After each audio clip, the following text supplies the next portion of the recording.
Bismillahirrahmanirrahim. Assalamualaikum warahmatullahi wabarakatuh. Bapak-bapak, ibu-ibu, mas-mas, mbak-mbak, khususnya adik-adikku sekalian yang dirahmati Allah dimanapun Anda berada. Kembali di IIP Channel bersama saya, IIP Wijayanto. Kali ini kita akan membahas tema 3 tanda mantan gagal move on darimu meski ia sudah memiliki pasangan yang baru. Apakah kemudian dengan memiliki pasangan yang baru, mantan bisa move on?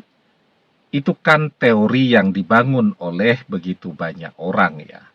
Kalau pengen segera move on, segera cari pasangan baru. Kalau pengen segera bisa melupakan mantan, maka segera cari pasangan yang baru. Tetapi ternyata lebih banyak orang yang kecewa kan dengan pasangan barunya. Dia berharap menemukan seseorang yang lebih baik lagi, yang akan membuat dia bahagia, ternyata yang dia dapatkan hanya kekecewaan saja. Nah, jadi ketika mantan ini nih gagal move on dari kita, meskipun dia sudah memiliki atau memilih pasangan yang baru, ada 3 tanda yang bisa kita lihat dengan amat sangat jelas ya. Jadi tandanya yang pertama ya, bahwa ya mantan sama sekali tidak pernah menghapus segala kenangan-kenangan bersama kita. Baik itu di dunia nyata ataupun di media sosialnya. Dia sudah punya pasangan baru. Tetapi kalau kita mengintip media sosialnya, foto-foto saat masih bersama kita tetap ada. Ya, tidak pernah dia hapus. Walaupun mungkin pasangan barunya tidak suka ya, atau meminta dia untuk menghapus semua foto-foto ketika bersama kita. Tetapi tidak pernah dia lakukan, ya. Karena apa? Karena dia tidak pernah rela kehilangan semua kenangan bersama kita. Kemudian kenangan di dunia nyata juga begitu. Kita bisa melihat betapa misal mantan posting sesuatu ya.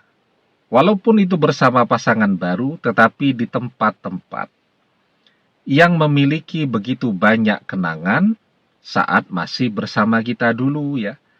Jadi misal kalau mereka piknik, mantan masih mengunjungi tempat-tempat piknik yang paling sering dia kunjungi saat bersama kita. Kalau mantan belanja, ya, dia akan tetap belanja di mana dulu kita dan dia selalu berbelanja di sana. Kalau mantan posting bioskop, padahal ada begitu banyak bioskop ya di tempat mantan dan kita berdomisili, tapi ternyata mantan tetap memilih bioskop di mana kita dan dia dulu paling sering bersama-sama menghabiskan waktu ya, melewatkan hari-hari libur berdua dan seterusnya. Nah, itu ya yang terlihat amat sangat jelas. Bisa kita lihat di media sosialnya. Kan biasanya orang kalau foto-foto habis piknik juga diposting di media sosialnya. Ya. Kemudian yang kedua tandanya. Semua hal yang pernah dia bicarakan dengan kita, dulu misal mantan pengen bekerja dalam bidang tertentu ya. Tetapi kita bilang enggak usah, kamu sepertinya tidak berbakat tuh di situ. Kamu bekerjanya dalam bidang ini saja. Setelah berpisah dengan kita, dia tetap memilih apa yang pernah kita arahkan untuk dia. Dia tetap memilih berjalan pada jalan untuk merealisasikan, mencapai cita-cita yang pernah dia bicarakan dulu saat masih bersama kita. Ya. Nah, jadi dia tidak pernah merubah tujuannya, dia tidak pernah merubah jalan yang dia tempuh, ya. Jadi semuanya, apapun yang dia lakukan, pada saat ini, walaupun sudah ada orang yang baru bersama dia, semuanya ya juga adalah bagian dari cita-cita kita. Kita pengen melihat dia seperti ini. Nah, itu yang terus berusaha untuk dia wujudkan, ya. Nah, kemudian tandanya yang ketiga nih ya. Tapi sebelum kita bahas lagi lebih jauh, jangan lupa yang belum subscribe untuk memencet tombol subscribe dan menyalakan lonceng notifikasi agar Anda selalu mendapatkan pemberitahuan video-video terbaru dari channel kesayangan kita ini. Dengan subscribe, doa-doa kita selalu terhubung sehingga kita selalu bisa berdoa bersama-sama ya. Nah, kemudian yang ketiga nih ya, yang paling penting sekali, bahwa mantan semakin hari ya, semakin mendekat ke arah kita. Mendekat itu artinya apa? Ya, mendekat itu dia mengikuti apapun yang kita lakukan, apapun yang kita kerjakan. Di video lain kita pernah mengistilahkannya, mantan semakin hari menjadi semakin mirip saja dengan kita. Bukan fisiknya, tetapi hobinya, pilihan pekerjaannya misal tadi, dan seterusnya. Nah, mantan semakin mendekat kepada kita, misal dengan menekuni hobi yang sama. Misal sekarang ini kan yang lagi ngetren orang hobi olahraga sepeda ya. Itu lambat laun akan ketemu tuh kalau berada di kota yang sama. Lambat laun akan ketemu. Secara alamiah akan semakin mendekat ketika orang dipersatukan dengan hobi yang sama. Ya. Misal ya kalau anak-anak tuh hobinya main sepak bola. Ya. Ada saja waktunya mereka akan ketemu tuh, walaupun berlatih di klub yang berbeda. Ada waktunya mereka akan ketemu. Artinya apa? Mendekat. Dipersatukan oleh apa? Dipersatukan oleh hobi. Nah, jadi apapun yang kita lakukan pada saat ini, mantan pun akan segera melakukannya. Jadi dia melihat terus tuh postingan kita di media sosial kita. Apa yang jadi hobi kita sekarang ya. Apa yang kita kerjakan untuk mengisi waktu-waktu senggang kita, dan seterusnya tadi. Nah, itu tandanya bahwa mantan semakin hari akan semakin mendekat ke arah kita. Nah, kalau ada 3 tanda ini, itu menunjukkan bahwa mantan sesungguhnya belum move on atau gagal move on dari kita, meskipun dia sudah memilih pengganti kita ya.